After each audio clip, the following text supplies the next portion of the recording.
Hey guys, what's up? It's Shaq aka Mario Hockey 09 here, and today we're gonna review the Stanley Cup Game 2. Now I know I would say we would review the Stanley Cup, each games, and I know I'd say I'd try to watch them. Unfortunately, I couldn't really watch most of the games. I only watched the third period and overtime. Well, overtime. We'll talk about that, but but I watched the highlights and I saw the stats, and everything is. I mean, it was a great game. I mean, Boston played hard. Vancouver played hard. It wasn't lopsided at all. I mean, the goalies were really well. I think Luongo played the better out of the two. I mean, goaltending-wise, let's see the stats. Let's pop up the stats real quick. I can't actually pop up the stats like an art thing, but let's see them. So Thomas 30 saves, 28 saves. Now I know Luongo had the less saves, but I gotta tell you, Thomas, I'd say that Luongo played better from the looks of it. I mean, Vancouver played better in the game, obviously. I mean, they won. I believe that Vancouver played better in the game. I mean, you know who really shocked the world, though, was Alex Burrows. I mean, in my opinion, he shouldn't have even been playing. What he did was inexcusable. He bit someone's finger. You can't do that. That's childish. That's like playing mini-mite hockey down in Jackson, Mississippi. It can't happen. I mean, but it was a good game. Burrows, though, shocked the world with those two goals. The first goal, it was a good goal. It was tough. It was tough to save for Thomas. But then the second goal, what the heck was Thomas thinking? He dove out like an idiot. Well, look at Tim Thomas. I mean, that was very bad. That was very bad. First of all, as a goaltender, you should always stay in your position. I don't know why he was being so aggressive. If they were up 4-0, that would be a different story. Maybe down 4-0, put on a show. But you're in overtime. Game 2's on the line. And I don't know if you've seen the stats recently, but teams coming down 2-0 have only like I think 4 times since Stanley Cup was best out of 7 have ever came back to win the Stanley Cup. Only 2 past the post-expansion era, and that was, of course, Montreal Canadiens and the Pittsburgh Penguins. The Canadiens of '78 and the Pittsburgh Penguins of 2009, which most of you should remember. All of you should remember this. Stanley Cup Game 2. It was a very good game. I mean, up to overtime. Overtime 11 seconds. It was pretty funny. I was actually looking at my computer.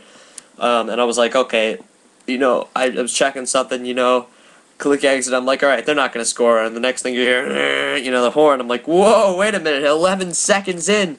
It teaches me right to, actually watch the game. Burrows had a great game, though. Burrows really, I mean, it was the opposite of karma for that one. Maybe next game, who knows, maybe he'll get injured. Maybe karma will suppress it. And if he does, then I'm the hockey swami from now on. But no. Alexander Edler had a couple assists I saw. Yeah, he was in the play. He was in the play a lot.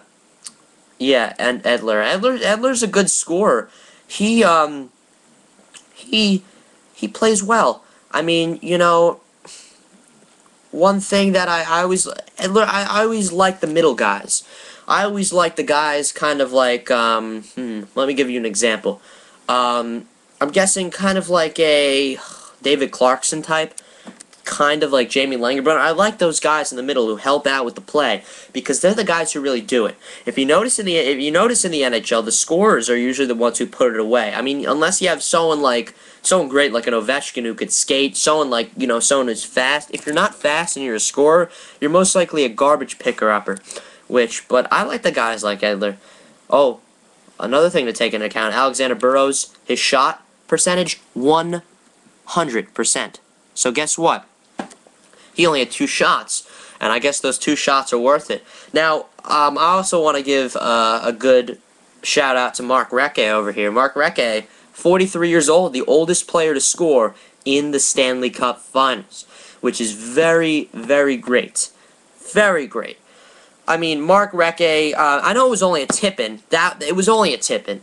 But you know what? Kudos to Mark Recchi. He did very well in that game. If he scores a goal at 43 years old in the Stanley Cup Finals, remember, he was in 2 other cups. He was one of the only 5 players on combined teams to be in a Stanley Cup. Mark Recchi was in a cup with Carolina, 2006, which he won, and 1991 or 92. I think it was 92 with Pittsburgh. He won. But he played a very good game as well. I mean, he had a -1 rating, as I see, but, you know, it wasn't a lopsided game. Boston had the lead. You know, it was getting pretty scary for Vancouver at the end, but you know what? Tim Thomas, you see that? The one thing I do play most of his style when I play. I usually play kind of his style. I don't really play butterfly. I play more of a stand-up or a flopper goalie, like a Hasek Thomas kind of old style. The one thing I don't like about his play, though, is he's really what they did not want the butterfly to be. See, back in the 60s and 70s, a lot of goalies were stand-up, not because they didn't know butterfly, because they didn't want to flop around, causing many unwanted goals. But then, of course, as time waged on, and by the way, it was 91, not 92.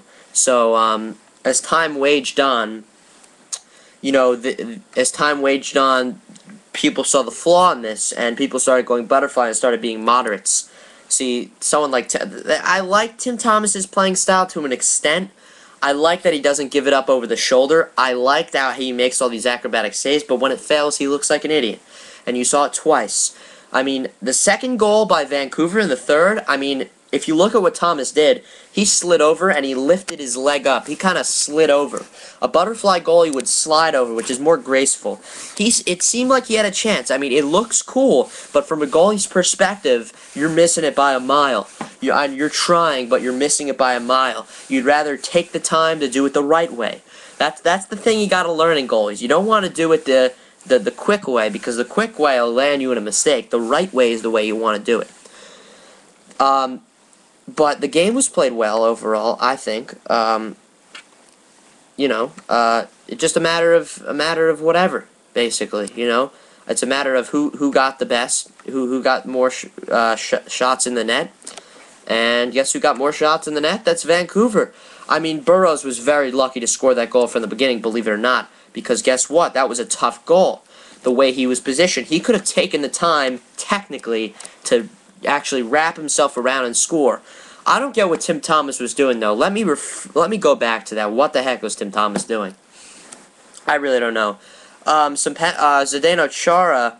Yeah, I remember that Zdeno Chara shot. I mean, I didn't remember. I saw the highlights. That was a good shot. You know, that's what you have to do. That's what a defenseman like that has to do. But that was you know, it was a good Stanley Cup final game, Game 2. Now, let's talk about a little bit of Game 3. Game 3 is going to be a tough one for Boston. And it's a tough one for Vancouver. It's a tough one for Boston, because of, you know, down 2-0. It's a tough one for Vancouver because of the Boston fans. Now, just this morning, I watched something on NHL.com about the green men. You know, the green men who go, ooh, you know, the penalty box. And they were talking to, I forget who it was. But it was some NHL Network guy, you know, and they were joking. They said, oh, we'll go into Boston, you know, Kevin Weeks will be our bodyguard, you know, all that crazy stuff. But, you know, they said, yeah, it's going to be tough. You know, the fans are going to be all in our face, and, you know, it's going to be tough for both teams. I mean, it's tough. I mean, the loudness in Boston is as much a passionate hockey fan as the next guy, you know, but, you know, they're great fans. I mean, Boston could pull it off, maybe. You saw what they did in the first round. In the first round, they were down 2-0, and then they won the next 3 games. So, it tells you something. They're not out of it yet. They are totally not out of it yet. I mean, Boston, yeah, they're not out of it at all. I don't really think they're out of it. I predict that for Game 3, Boston's going to win 4-2. I predict that Alex Burrows is going to have a bad game. I think that karma's going to catch up to him, like I said.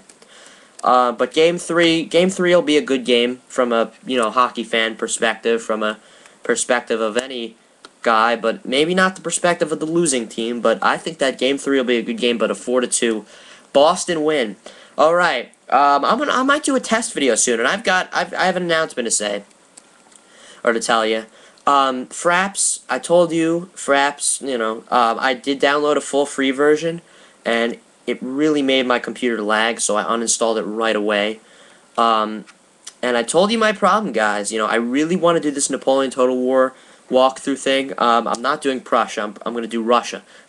But because I've tried out Prussia, you start out a bit too poor.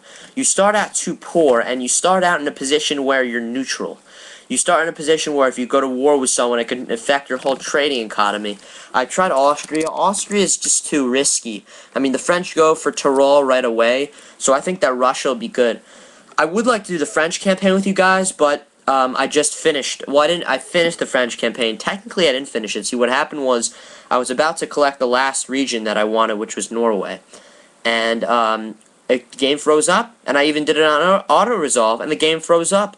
So I just count it as a win. I've completed, you know, whatever, you'll see. But the Stanley Cup Finals was the main reason of this video. It was a great game 2. I'm looking forward to a game 3. This is Mario Hockey 09. See you later.